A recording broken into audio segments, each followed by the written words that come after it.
Assalamu alaikum, Ildam Кабар YouTube каналының көрүүчүлөрү, сиздер менен Шифу Дубай.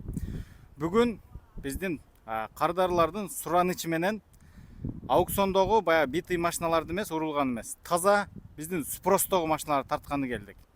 Биринчи эле машиналардан идеальный Toyota Rush 2022 таптык. Бул кандай машина?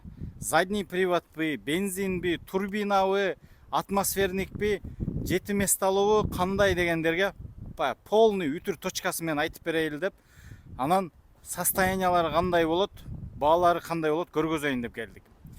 2022 52 000 километр пробег менен машинанын состояниясы өтө жакшы экен. Ушундай машиналарды колдон чыгарбай алыш керек. Машинаны полный көргөзүп кетели. Заводской 2019 баштап 23 чейин ушундай болот. LED фара, противотуманка, бул жак галоген. Анан мотор жагын сразу көргөзүп кетели. Караңыздар. Полный баягы минималистичный, самый практичный болуп чогулган машиналардын бири 1.5 объем атмосферник мотор, бензиновый. Бул жерде эч кандай сложный эч нерсе жок. Обычный радиатор. Караңыздар, электровентилятор менен эми самый практичный жагынан эле чогулган. Андан тышкары мотор неге мынандай турат дегендерге, машина задний привод. Бул машинанын баягы 4 выдыларын биз пока көрө элекпиз. Бирок баягы интернет тармактарынан окуп дагы биз силерге айтып берейин деп бир сыйра баягы издеп чыктык. 4 выдылары бар экен. Бирок баягы продажада турганын Россиядабы же башка араб өлкөлөрүндө эч жерден таппадык. Основной 1.5 объем бензин, мотор эмне деп коет? Параллельный турат машинага. Продольный баягы передний привод машиналарда эмес, машина задний привод. Андан сырткары именно ушул машинаны мына биздин баягы текшерүү этаптары. Биринчи бир сыйра өзүбүздүн көзүбүз менен бир сыйра карап чыгабыз. Зазор, резина, диска, мындай айткандагы механический мондай поврежденияларды. Далее көз жетпеген жерге только мондай эме жетет, талшынамерлер. Бул машиналардын мына заводской где-то 50-45-50 примерно ушундай чыгат экен. Баягы основной мына караңыздар, мына машина эми европейский караңыздар. Заводской 128, 130, 128, 150ге чейин. Бирок бул машиналар где-то 40-тан 60га чейин чыгат. Бул машинаны полностью текшерип чыктык. 44, 52, 54, 54, 44. Дальше караңыздар, 49, крыша 41, эшик 46 и задний крыло. Задний крыло да 46. Артынан көргөзөлү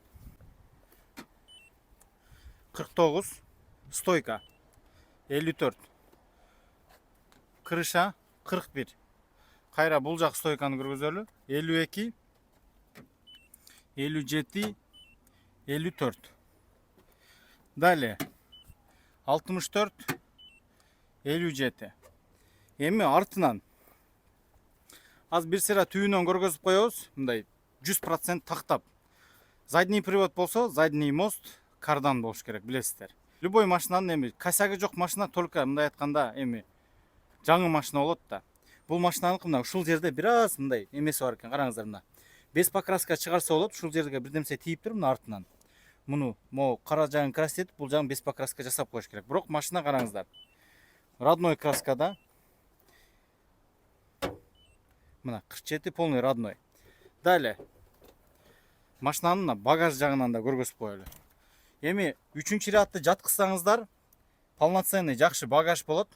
3-чү рядка менин оюмча эми 1.65-тен нары киши отурбайт го дейм. Жаш балдарда в основном бул баягы семейный, эжелерибизге, энелерибизге жакшы машина деп ойлойм. Балдарды артына салып алып, өзү баягы ойлогон жерине апарып жеткизип алып келгенге. Багаж мына карап алыңыздар, ушундай болот. Домкрат, основной баягы эмелер, күчтөрү. Эми мына түк жактан көргөзүп коелу. Караңыздар, задний редуктор, жакыныраак көргөзгүн. Задний редуктор кардан бүт ушул жерде бар. Жакшыраак капталынан да көргөзүп коебуз. Машина задний привод. Далее машинанын ички тарабын көргөзүп кетели бир сыйра. Мына машинанын ичин көрүп алсаңыздар болот. 3-ряд сидений. Жаш балдардан бери 3-өө атат. баягындай чоң киши болсо эми бир 2 киши свободно батат артына. Экинчи ряд сидений полноценный 3 киши отура турган анын алдында. Ушул жактан бир сыйра көргөзүп коелу. Эми ичине келсек караңыздар. Машина 2022, бирок самый минималистичный, баягы практичный салон. Караңыздар, климат контроль бар, push start, печка, кондиционер полноценный иштейт. Баягындай вопростор келет, 3 бурчтукчу. Арабский машиналардын печкасы жок болот экен го дейт. Азыркы машиналардан мисалы климат контроль деген сөздө уже печка менен кондиционер мындай айтканда кошо ужечи. Ал бириси жок, бириси иштей албайт. Асан Үсөн дегенде эле да мындай айтканда. Далее USB, Bluetooth, AUX менен заводской Toyota магнитофон менен. Push start бар, бул жактан голосовое управление, электропакет дагы бар. Далее автомат коробка, змейка деп коюшат, билесиздер, мына караңыздар. Понижайка отдельно 1, 2, 3, 4 передача экен. И задний нейтралка, парковка. Эми баасы. Именно ушул машинанын баасын келсек канча десек $13.000 деди. Машина 22. Муну под ключ Кыргызстанга жеткизебиз десек, билесиздер. Машинанын баасы дедим го. Жылы канча жаңы болгон сайын объемуна жараша растаможкасы да көтөрүлөт. Бул машина бир нече жол кымбаттап кетет, бирок керек. Мага ушул машинаны санап бер десеңиздер, санап беребиз. Проблема эмес. Бирок азыр биз ушул жерден уже баалашып сүйлөштүк. $12.500 ушул машинаны алып кетсек болот экен. Мындан тышкары дагы бирөө бар экен ушул жерде. Эми бизге азыр семейместный ушундай японский машиналар өтө мындай айтканда спросто болуп атат. Ушул эле жерде шоколадный цвет бар экен. Шоколадный цвет мен буга чейин көрө элекмин. Мо шоколадный цветте 2019 экен. Мунун баасы жакшы болуп атат. Азыркы айткан баасы $10.700 дейт. Бирок бир $500 баягындай кол алышып, мына акчасын наличка алып келем андай мындай десек түшкүдөй. Бирок машинаны көргөзүп кетели. Бул 10.500, ал 12.500, грубо айтканда. 56 крылосу заводской экен. Эшик. Мына эшикте уже мерде жасалган жерлери бар. Көрүңүздөр. Мына 145, 950 дейт. Ушул жер бирдемсе кылып ийип алган, жасаган. Үстү таза 34, 43. Багажник жагын сразу текшерип алдына кетели. Багажник тоже таза экен. Задний крыло. Мына караңыздар, мол вторичный краска. Потому что машинанын краскасы 50-60. Мына. Можер уже полноценный вторичка чыкты. Эми үстүн көрөлү. Үстү переход чачылган примерно менин оюмча мына ушул жерден. Мына караңыздар. 50, 63, дальше кетти, көбөйүп атат. 80, 102. Могул жерден переход болгон, бул жагы чачылган. Значит, эшикте возможно айып бар. Эшик дагы вторичка экен, көрүңүздөр. Эшик дагы мен оюмча чийип алып, эшикти краситетишкен. Мына бир сыра көрүп кетели. Дальше. Эшикте үстүндө бир слой краска бар экен. Алдыңкы эшик дагы мындай переход чачылган.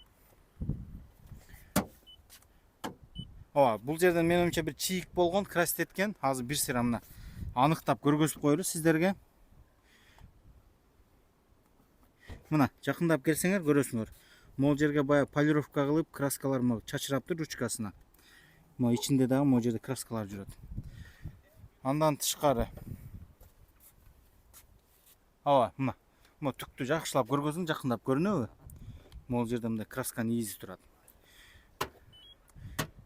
Мына основной мына. Биринчи эмне болгон? Мына чыкты.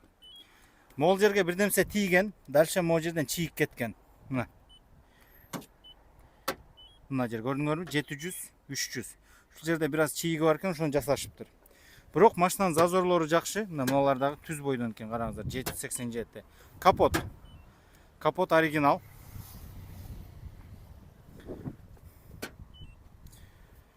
Бул жактагы крыло оригинал экен. Эшик, задний эшик, задний эшик. Задний эшикте ошо бая жана краскасы бар экен. Стойкалар деле оригинал. 2020 жылкы мерге жазып коюптур. 40 000 дейт. Биз азыр келгенде 39 миң деди. Дальше уже дагы 39 миң уже билесиздер 10 миң 700. Жакшылап бир сүйлөшсө отурупчу, мындай чай пай коюп берип, примерно бир 10 миң 200 ушундай бир түшүрсөк болот. 137 миң километр жүргөн, 1.5 бензин, ошол эле задний привод. 7 мест алуу. Бул машиналардын ичинде эч кандай разницасы жок болот. Ошол эле push start, климат контроль бар. Баягындай заводской магнитофон менен, монитор жок ада, заводской магнитофон менен. Машинанын ичин бир көргөзүп кой, бир сыйра баягы химчистка кылып даярдаптыр ичинчи бир. Мына машинанын ичин көрүп алсаңыздар болот. Двухцветный салондо. Сиденье черный, тканевый салондон. Климат контроль бар, классический Bluetooth, USB, AUX менен монитор. Push старттары менен, 7 мест алуу, 3 ряд сиденье менен. Кроссовер десек болот, городской кроссовер. Кызыккандар болсо жаза бериңиздер. Машиналар мына. Бул жерде 2 машина бар, дагы 2-3 машина биз баягы примерно карап койгонбуз. Азыр бүгүн кечке чейин тартып көргөзөбүз аларды дагы. Кезектеги мына. Ошол эле Rush 2019, бирок ушундай ачык вишневый кызыл түстө экен. Машинаны өтө жакшы даярдап коюшуптур, полировка, химчистка бүт бардыгы бүтүптүр. Бирок машинаны полный текшерип чыктык. Машинада 3 деталь крашенный экен. Мол жак. Мол ушул жерде, мол эшиктин ушундай жеринен переход чачылыптыр. Крылоодо краска бар экен, анан капотто. Ушул жерден бирдемсе тийгенби, бирок фара, бампер, капот полный родной экен. Өтө жакшы даярдалган. Мындай айтканда, орусча айтканда недокопаться. Бүгүн Rush'тын баягы цветтерин, карандаштын баягы мурдагы эски карандаштар болчу эле. 6 түштүк же. Жашыл, күрөң, кара, ак болчу. Ошондой кылып эле чогулттук. Бир эле кара цвет менен жашылы жетпей атат пока что. Бирок кызыккандар болсо, машинаны көрүп алдыңыздар. Полный мотор, кайсы жагы кандай болот көргөздүк. Блоктон көрүп, кызылын алам десеңиздер, кызылын алып беребиз. Шоколадты алам десеңиз, шоколадты алып беребиз. Бирок бул машинанын баасы өтө мощный болду. Азыр эле мына жакшылап баалаштык, көргөзүп коем, мына родной. Салам алейкум. Келсек, эме дейт, $9600 дейт. Бир сыйра текшерип, машинаң таза болсо $9600 алып кетем. Текшерип чыгам, бирок таза болбосо мен айткан баага бересиң десем, давай деди. Текшерип, мына жерин краска экен, мына жер краска, мына жер полировка кылып жасаган, неме кылабыз десем, ойлонуп туруп калды дагы. 9000 дедиле. 8700гө бересиңби? Машинаңы видеого тартайлы, рекламага десем, давай деди. Күлүштү берди, азыр бир сыйра мына жүргүзүп полный көргөзүп атабыз. Машинанын ичин бир сыра көргөзүп коелу кызыккандарга. Оштукта баягы биздин сөз барго, тунук экен, эркекче. Айтып кой, мына мерден тартсаң мынандай. Туманкасында жандырып коюш керек эле өзүчү. Эми нар жактан кел көргөз. Ичине келсек, полный химчисткадан өткөн, кара түстөгү салондо, двухцветный. Push start, ключу биякта, 127 миң километр пробег менен экен. Рульда бир аз могул жерде карарган жери бар экен. Эми биз турасын айтабыз, мына көрүп алыңыздар. Бирок руль азыр мына жууп, тазалап, пакет кийгизип коюптур. Автомат коробка, климат контроль, заводской магнитофон менен. 3 ряд сидений, машинанын ичи таптаза койдум, мына ремендери бүт, мына караңыздар. Көбү ремендери иштейби деп сурашат да. Машина баягындай чоң ДТП болгон эмес, бир эле ошо капот, могул жерлери освежение болуптур. Кызыккандар болсо жаза бериңиздер. Ушу кызыл цветке могу стоптор жарашат экен, потому что переливаться этип, могу ак жагы эле көрүнүп калат экен дагы. Более машина мындай объемный, широкий көрүнөт экен. Далее, задний парктроник, задний диодный стоптор менен. Машина в наличии, биз кызматтабыз. Комментариядан калтыргыла. Бул машинаны биз азыр Инстаграмга эмне деп тарттык? Айтып кетейинби? Эже, карындаш, жеңе же апаларга ушул машинадан башка кандай машина сунуштайт элеңер? Комментарияга жазып койгула. Жакшы эле болду окшойт. Комментарияга жазгыла. Өзү могу машина проходной болгондо RAV4 билесиздер. Мындан өтөрү жок. Бирок бул 5-местный, бул 7-местный, более современный болуп калды бул уже. Кызыккандар болсо чалыңыздар. Кезектеги машина Toyota Previa. Өтө көп бизден суроолор болгон үчүн ушул машинаны көргөзүп коелу деди. Бүт бардыгы. 3 мотору барбы, 3.5 мотору барбы, машина передний, полный приводы барбы дегендерге. Toyota Previa 2020 экен бул, 19 1К менен. Бир сыра көргөзүп кетели. Мына Баягы эле биздеги баягы 2.4 Toyota'nын мотору. Караңыздар. Бүт бул жактары бүт Естиманыкындай эле. Бир гана машинанын особенности. Машина сол рулда. Анан караңыздар. Ксенон фара Естиманын деле жакшы комплектацияларында жүрөт, бирок бул машиналар ксенон фара менен диска резиналарын караңыздар, именно ушул машинаныкы өтө жакшы экен. Анан салонго келсек. Салондо в основном булар баягы бизнес салон болгон үчүн ушундай капитанский атаманкадан экөө болот артында. Мына 3-чү ряд сиденьясы дагы 3 киши отура турган болот. Биздин таксист байкелерге Кыргызстанга өтө мындай айтканда удобный машиналардын бири. Далее машинанын алдын көрүп алганыңыздар. Машинада чоң плюстардан парктрониктер бар болот бул машиналарда көбүндө. 9-зонный климат, классический эле ошол Естиманыкындай мондай магнитофон. Бул машинанын пробеги 189 000 километр экен. Мына ичин көрүп алсаңыздар болот, полный караңыздар. Ушундай эки жагында, сол оң жагында ушундай кармашыктар менен антизанос, омыватель фар, мына парктрониктерди көрүп алыңыздар, мына парктрониктер. Далее эшиктери электронный болот. Мына эки капталы тең. Бул машиналар передний привод 2.4 бензин болот. Бизден көбү сурайт, полный приводы барбы дейт. Полный приводын ушул убакка чейин мен көргөн эмесмин. Булар мен оюмча специально только ошо 2WD келген бул эмегечи, араб өлкөлөрүнө. Именно ушул машина Previa Special Edition. Булар эмне дегени? Бул кожаный салон, рейлингтер менен задний парктрониктери бар, бесключевой доступ, анан эки эшиги ушундай эме болот, электронный. Мына көрүп алыңыздар, атаманка мондай эмелери бар. Муну түшүрүп, көтөрүп, мындай жылдырып эме кылса болот. Алдыга дагы мондай жылат. Бул эми артта экинчи радда отургандарга өтө удобный деп ойлойм.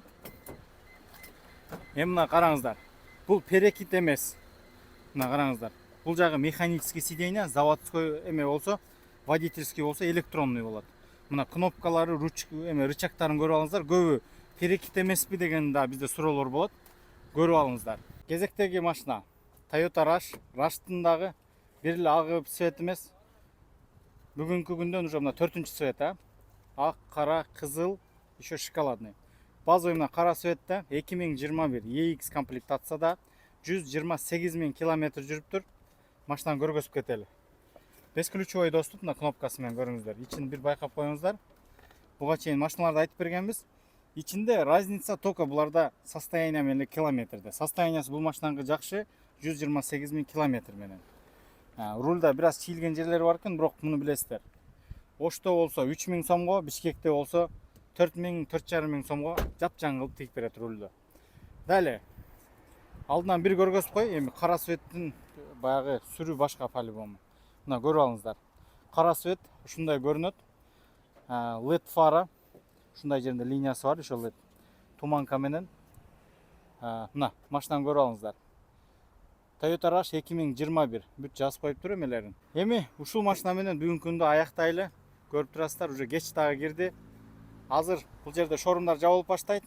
Бирок кандай машина десеңиздер, ошондой машина таап беребиз. Кече кардарлар ошо бизге семиместный, японский машиналар тартып бер деген. Previa'дан мына бирөөнү эле таптык. Мына көрүп, Previa кандай болот? Основной вопросторду бүт эле жооп бердик деп ойлойм. Фаралары мына көрүп алыңыздар, разницасы кандай болот. Линзовый, ксенон фара. И дальше в основном мына эмени көргөздүк. Бюджетный, практичный, экономичный, семиместный, городской кроссовер. Эми айылдарга деле өтө жакшы го дейм. Объем 1.5 бензиндүү өтө аз ичет. Мунун баасын бирок бир аз кымбатыраак айтып атат. Бирок желающийлер барса издеп таап беребиз. Мунун баасын азыр бизге канча деди? 11 000 доллардын айланасында айтып атат. Бирок ушундай эле машинаны карап издесек, примерно бир 500 доллар арзаныраак чыгат. Подкрутчтаг арзан түшөт. Бирок кызыккандар болсо, кайрыла бериңиздер. Шифу Дубай командасы Ылдам Кабар YouTube каналындасыздар. Ассаламу алейкум.